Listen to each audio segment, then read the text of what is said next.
Mr. Chairman, thank you very much. I appreciate you and Mr. Teaberry allowing me this opportunity. I want to speak to part of what my chairman, Ms. Brown, spoke about earlier, the Railroad Shortline Rehabilitation Tax Credit. The tax credit was originally enacted for a 3-year period beginning in the year 2005 and was extended again by Congress in 2008. That tax credit now expires at the end of this year, and the gentleman from North Dakota, Mr. Pomeroy, and I have sponsored H.R. 1132 to extend this credit for an additional 3 years. The importance of the short-line railroad industry is in who and where they serve. America's 500 short lines operate nearly 50,000 miles of track, or almost a third of the national railroad network.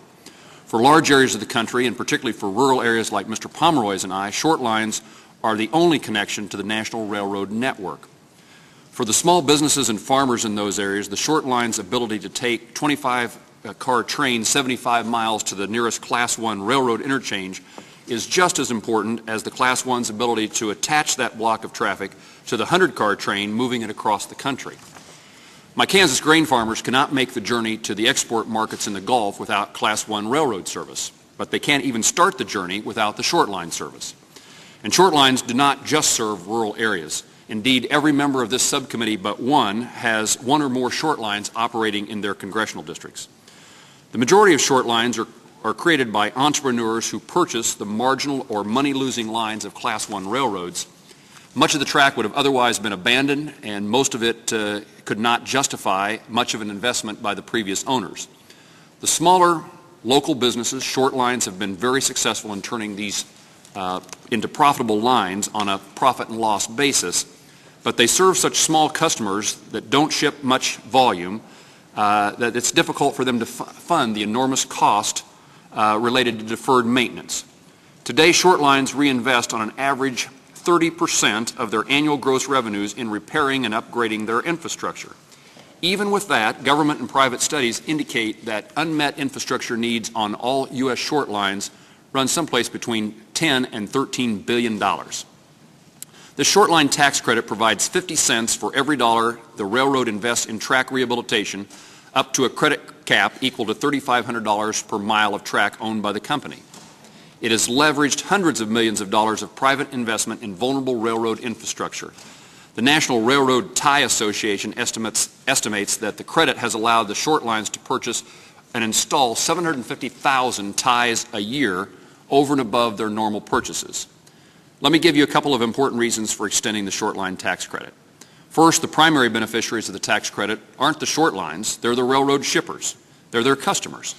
When their short line railroad upgrades track, those shippers receive faster, safer, and more competitively priced services. Most important, they can utilize the newer, heavier, long load railroad cars that are becoming the standard for Class 1 carriers. The heavier cars require a much stronger track structure, and if the short line track is not upgraded to handle them, the shippers must send product by truck to the nearest Class 1 railroad.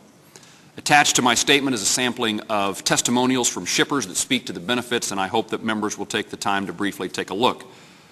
Also, in today's recession, short-line rehabilitation creates jobs and does it immediately. Most short lines do not have the in-house manpower to undertake rehabilitation projects and must hire contractors and laborers to do the work. Short lines are constantly installing new rail, ties, and ballasts, the amount limited only by funding availability. If extra work becomes available tomorrow, the work gang that's currently installing ties and rail between milepost A and milepost B will be hired to keep going to milepost C. Because virtually all short-line capital investment is made on existing company-owned rights-of-way, there is no regulatory or environmental delay. There's an immediate benefit. When the tax credit was originally introduced, it attracted 268 co-sponsors, a widely supported piece of legislation. As of today, there are 120 co-sponsors to Mr. Pomeroy's bill, H.R. 1132, and we're collecting more each and every day. I hope you will include this measure in whatever legislation is available as a vehicle before this tax credit expires at the end of the year. Thank you, Mr. Chairman.